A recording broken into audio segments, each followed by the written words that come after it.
Chapter 5, The Multicultural History of American Education. Understanding the history of America's schools offers students perspective, a sense of their own place in education. In a very real way, today's classrooms are living tributes to past achievements and events. This chapter traces American education from colonial times to the present.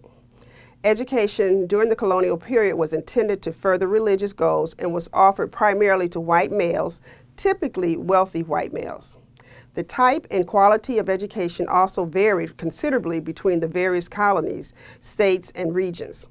Thomas Jefferson, Benjamin Franklin, Horace Mann, and Emma Hart Willard helped expand the educational opportunities to Americans, both genders and all social classes. Not all people benefited from the developing vision of American education. However, Native Americans were typically denied educational opportunities. For females, a more subtle but persistent struggle for equitable education continued. For African Americans, it was illegal to even teach them how to read, and even when they were allowed schooling, their resources were inferior. Immigrants representing cultures from all over the world had to battle stereotypes and prejudices that make the quest for educational equality in their home elusive. Even today, achieving educational equity and quality for all has become an elusive goal. In fact, schools today are segregated by race, language, and wealth, a de facto continuation of a de jure legacy. To a great extent, the story of American education is a battle to open the schoolhouse doors to more and more of our children and to those who choose to teach. In this chapter, we will begin the story of the struggle to have American honor its commitment to equality. The complex networks of expectations surrounding today's schools is the product of a society that has been evolving for over 3 centuries. Individuals, groups, and the government contribute to making public schools more accessible. New federal laws were designed to create more equitable and effective educational opportunities. You will discover how social class, race, ethnicity, gender, and religious influenced American education throughout history. This chapter traces American education from colonial times to the present and the ongoing struggle to open the schoolhouse door to more diverse citizens. The first teachers during the colonial times were mostly males, like Christopher Lamb. He had been an apprentice for 5 years before taking on his first position. The duties of teachers included carrying in buckets of water for the class, sweeping the floor, and mending the ever so fragile pen points for the students. He was considered forward-thinking in that he rejected the rod approach used so frequently by his master teachers. A main difference between public schools today and during the 17th century was the role of religion in education. In the New England colony, they provided a path to heaven, and reading, writing, and moral development all revolved around the Bible. In all 3 colonies, education often began in the home. These were called dame schools and were taught by a well-respected woman with an interest in education, and for a fee became the community's teacher. And apprenticeship programs, usually for boys, involved not only learning skilled crafts, but also managing farms and shops. Their masters served in local parentis, that means in place of parents. Girls usually learned homemaking skills from their mothers. The New England colony appeared to be the most progressive among the colonies. For example, in 1647, Massachusetts passed a law, the old Deluder-Satan law, requiring 1, that every town of 50 households must appoint and pay a teacher of reading and writing, and 2, every town of 100 households must provide a Latin grammar school to prepare youth for the university, with a penalty if they failed not to do so. This law spread throughout most of New England by 1680. After learning to read and write, girls usually returned home to practice the art of housekeeping, and the boys whose families could afford it sent them to a Latin grammar school. The Boston Latin Grammar School was the first Latin grammar school and was similar to the prep school for boys in Europe. Ironically, the reason that the Puritans left Europe was because they opposed the Church of England and because it lacked tolerance for any doctrine other than their own. However, the Puritans were not particularly more tolerant than the Church of England that they had escaped. Though the Boston Latin Grammar School's curriculum was rooted in Europe, it was considered the first step to creating the American high school. Wealth or socioeconomic status was a critical factor regarding who attended school. Some civic-minded communities made basic education available to the poor, but only to families who would publicly admit their poverty by signing what's called a pauper's oath. This broadcasted one's poverty, and many chose to have their children remain illiterate rather than sign such a public admission.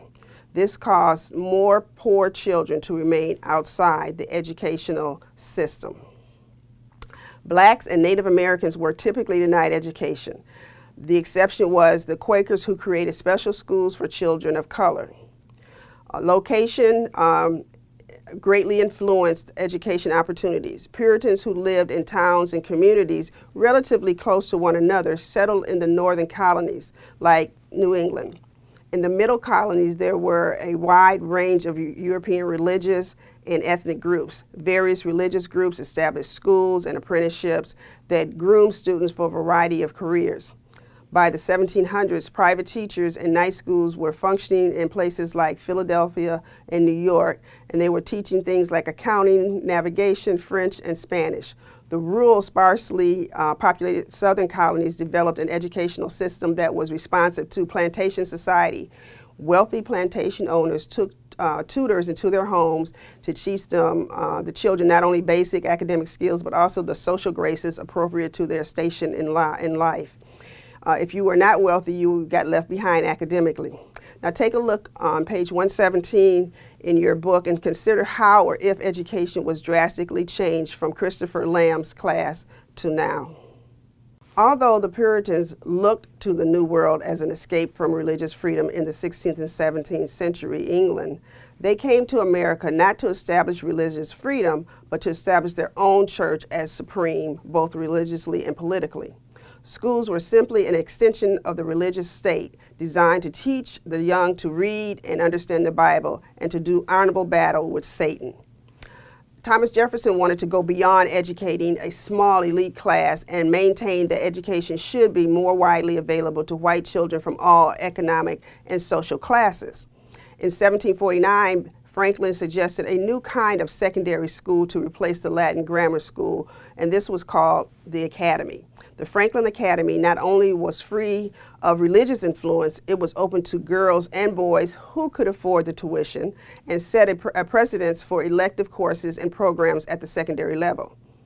Now known as the University of Pennsylvania, Franklin's Academy sparked the establishments of over 6,000 academies. Eventually, the work of both Jefferson and Franklin severed American educational thought from its European roots to pattern the innovation of a truly American approach to education. Talking about now the common school movement, Horace Mann, referred to as the father of public school, became the nation's leading advocate for the establishment of a common school open to all meaning white students, boys and girls, rich and poor. Today we know this common school as the public elementary school. In idealistic terms, public schools should help us identify and nurture the talents in poor as well as wealthy children, and schools should improve social disharmony. However, there were oppositions to the common school movement by folks like businessmen, concerned taxpayers, private schools, and religious groups. But Mann and his allies prevailed. Why do you think these groups would oppose a free public school for all children? Think about that. Mann worked for effective teacher training programs as well and promoted more stringent teacher licensing procedures. As a result of his efforts, several normal schools were found in Massachusetts. These schools devoted to preparing teachers in pedagogy. He saw education as a great investment and worked for many years to make free public education a reality. He worked for the abolishment of slavery. He promoted women's education and economic rights, and he even fought along the temperance movement to limit the negative impact of alcohol. In 1961, Kremen summarized the advance of the common school movement by stating the following: a majority of the states had established public school systems and a good half of the nation's children were already getting some form of education. Elementary schools were becoming widely available in some states like Massachusetts, New York, Pennsylvania, the notion of free public education was slowly expanding to include secondary schools. End quote. There were variations from the New England area where there were many private schools to the Midwest who sent the majority of their students to public schools to the southern states, except for North Carolina, that tended to lag behind and did not generally establish popular schools until the Civil War, which ended in 1865.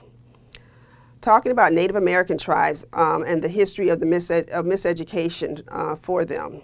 Education for the Native American by the newcomers had many negative impacts. The 10% of Native Americans who did not die from disease, starvation, and conquest were educated through church missionaries who wanted them to abandon their history and language to become civilized Christians.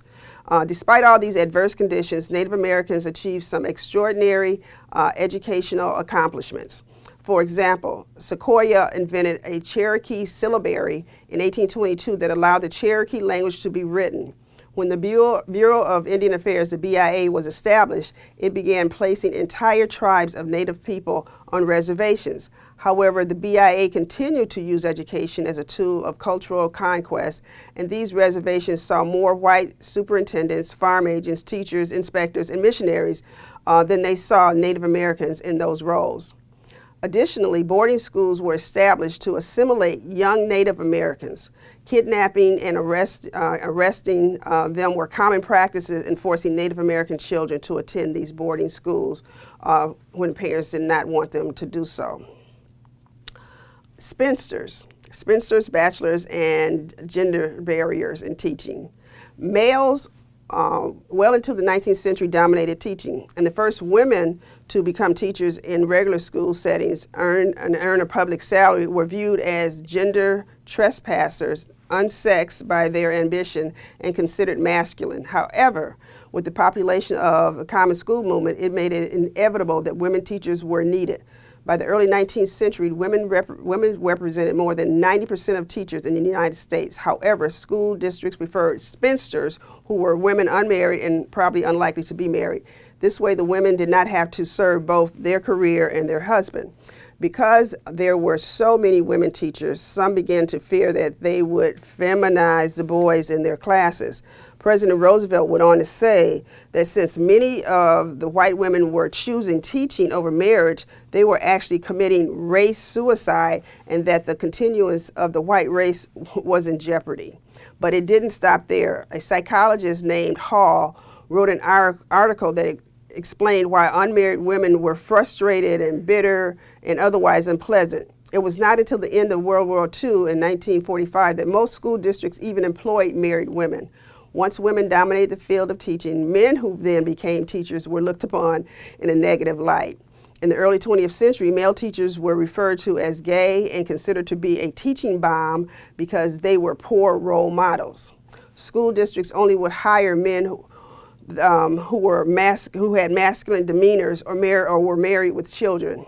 Read View from the Field about the male teachers on the top of page 123. Through the work of Horace Mann, by 1880, almost 10 million Americans were enrolled in elementary school, and at the upper levels of schooling, both private and public universities were established.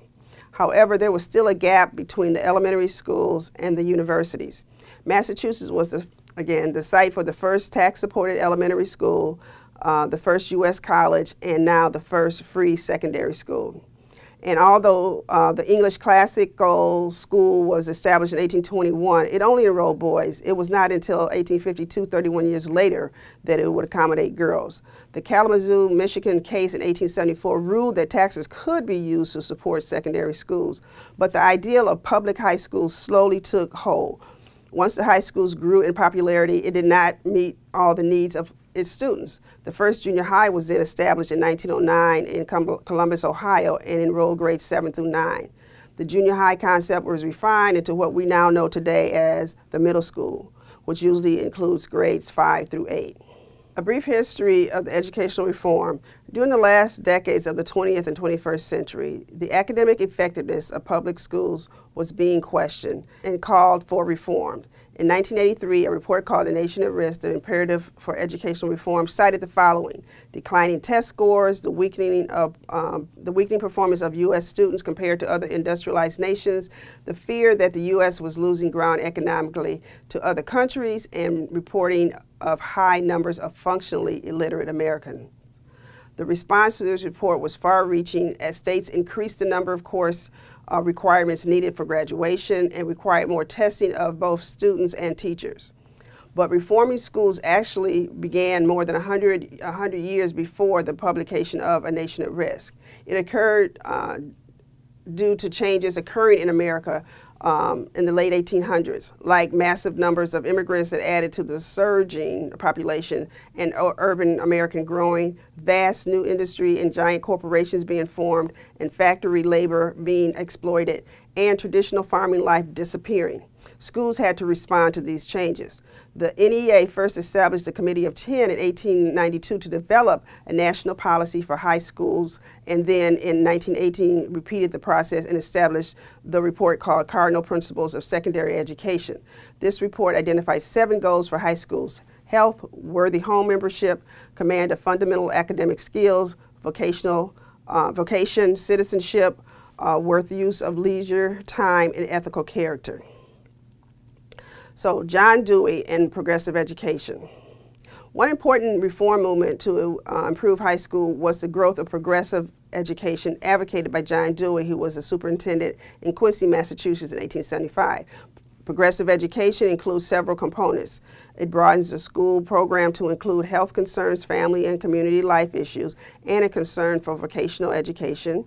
It applies new research in psychology and the social sciences to classroom practices, and it emphasizes a more democratic educational approach, accepting the interests and needs of an increasingly diverse student body.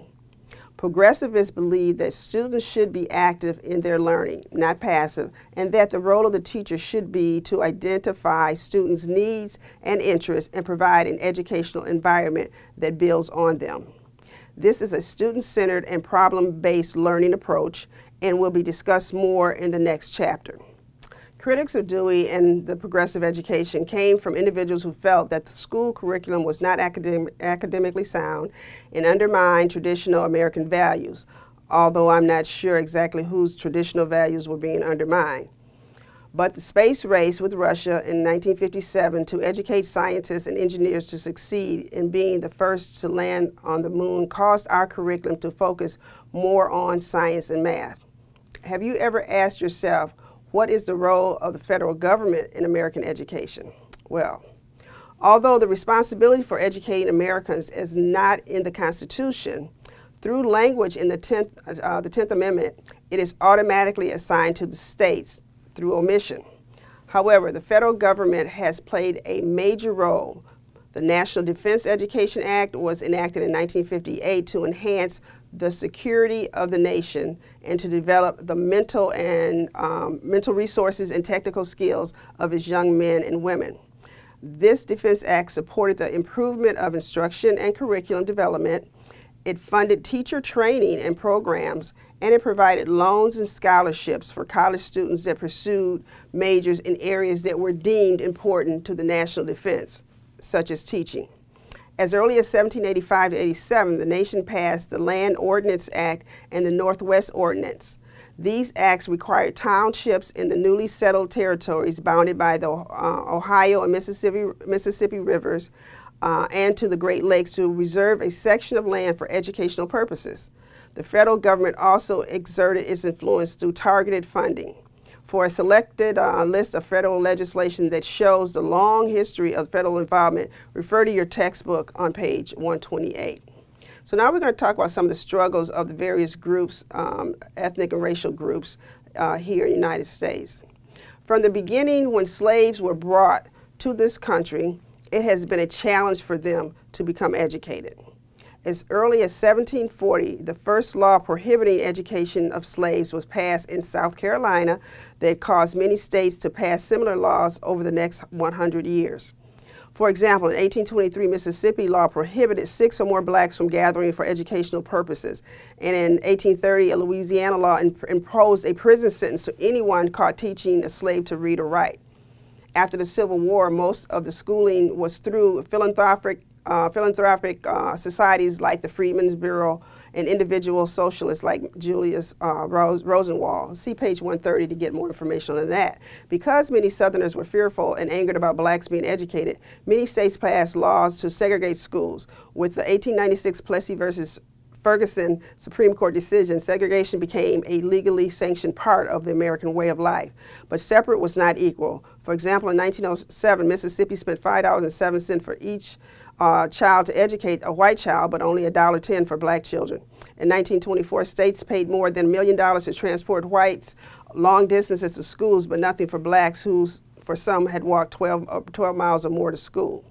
The South practiced a dual school system based on race called de jure segregation, which is segregation by law or by official action. In the North, schools assignments were based on both race and residence. However, this was de facto segregation, which is unofficial residential patterns that were prompted by discriminatory real estate practices. And for schools that were not entirely segregated, black children were routinely placed in special classes or separated by academic tracks, counseled into low-status careers, and barred from extracurricular activities. I remember my high school counselor telling me that the best that I could possibly aspire was an associate's degree. So I spent 2 years at a business school where I received my associate's degree in secretarial science. Glad I didn't listen to her and had stopped there. In 1954, a landmark case, Brown versus Board of Education, Topeka, Kansas, was heard by the Supreme Court, and the court required that schools must desegregate with all deliberate and speed. However, a decade after the ruling, there are almost 91% of all African children in the South that are still attended all black schools. The interesting thing about this case is that the defendants really wanted equality, equal resources, school buildings and classes equal to white students, teachers with equal pay to white students, not necessarily taking the black children away from the comforts of their surroundings and busing them miles and miles away to schools where students, teachers, and administrators did not want them.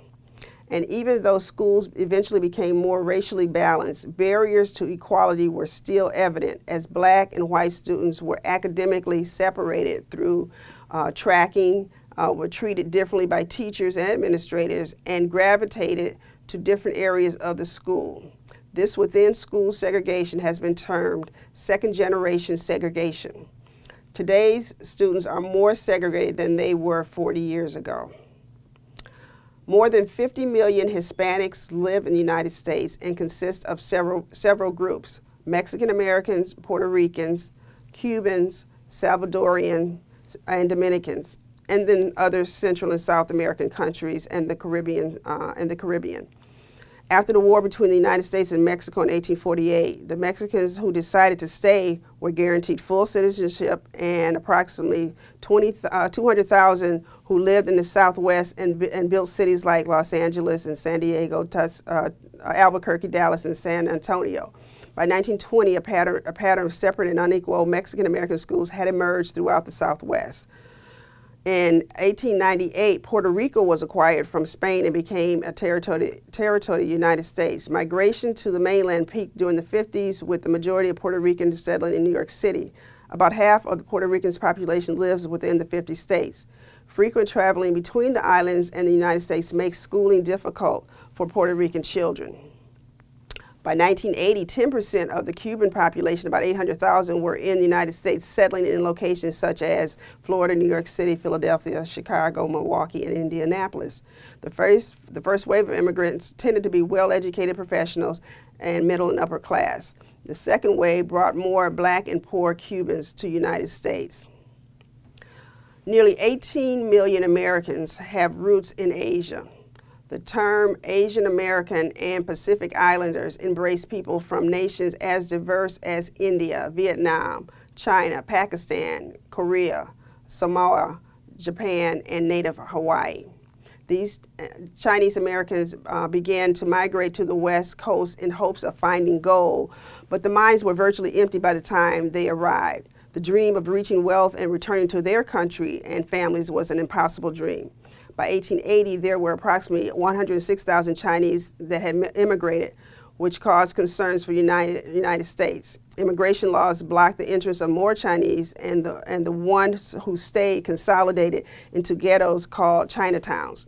Eventually, the immigration quotas and naturalization laws were removed and granted refugee status to 5,000 highly educated Chinese. The Chinese language, Mandarin, is the second most popular foreign language in the United States, Spanish being the first one.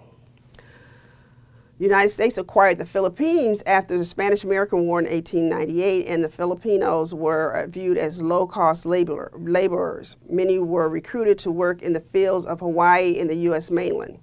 Due to the scarcity of females and the mobility of their work, it was difficult for them to establish cohesive communities. The Tidings-McDuffie Act of 1934 limited immigration to the U.S. to only 50 individuals a year. They are concentrated in urban areas of the West Coast and the second largest Asian American ethnic group in this country. Asian Indians first arrived in New England as traders on the West Coast, and they arrived to escape British exploitation and became very successful growers and landowners. However, the California Alien Land Law recalled their ownership of land and held by both Indian and Japanese. This marginalized group was exposed to violence, and within the last 70 years, tens of thousands of Indians have arrived in the United States. The immigration of Japanese to the United States was slow to start, but by 1920 there were more than 110,000 immigrants. They filled a void by working as cheap labor for the state of California. The attack on Pearl Harbor in 1941 caused an executive order to be issued, and relocation camps became the home of many Japanese, including those holding U.S. citizenship. However, unlike any other group, Japanese were offered reparations in the amount of $20,000 for the government's wrongdoing. Immigrants coming from Southeast Asia to the United States included Vietnam, Laos, and Cambodia. The Vietnam War brought large numbers here from various socioeconomic backgrounds. These large numbers caused the U.S. to establish refugee camps throughout the nation to help assimilate them to the ways of this country. This caused this group to feel lonely and isolated, and since about 1975, more than 1.4 million Southeast Asians have resettled to the United States. Take a look on page 137 of your textbook. It will give you an idea of how diverse this group of 4 million Arabs are in America. The majority have ancestral ties to Lebanon, Egypt, Syria, and Somalia. Their quality of life is directly related to events that have occurred in various parts of the world, like the Iraqi wars, 9/11, the continuing conflict between Israelis and Palestinians.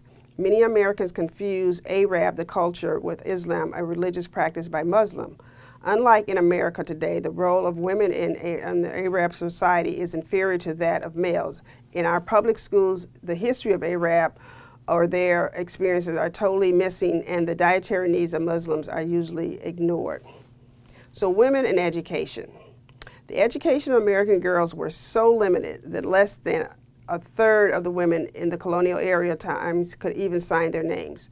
Emma Hart Willard opened the Troy Female Seminary that was devoted to preparing professional teachers years before the first normal school was established. By 1850, the minor normal school for colored girls was open and provided new educational opportunities for African American women. By the end of the Civil War, colleges and universities were becoming dependent upon women for enrollment and for their dollars. However, women were still met with much resistance. A Harvard faculty member even described women who attended secondary school and colleges as so stressed that they would be left with monstrous brains and puny bodies. And others talked about how women were physically unsexed by the strain of study. This dissuaded parents from sending their daughters to be teachers. By the 1970s, with the passage of Title IX, females saw significant progress toward gaining access to education programs, but not necessarily equality. The law is sometimes misinterpreted as some people equate Title IX only with athletics, but not understanding that it also prohibits gender discrimination in admissions, treatment of students, counseling, financial aid, employment, and health benefits. Unfortunately, sexism still strives in today's classroom, affecting attitudes and careers. In 2018, I got an opportunity to visit the Teachers Hall of Fame in Kansas. It recognizes individuals for significant contributions to the field of education. Additionally, your book has highlighted some individuals who could also be in that Hall of Fame. Take a look at pages 142 to 147 and read about these important contributions to education and schooling in America.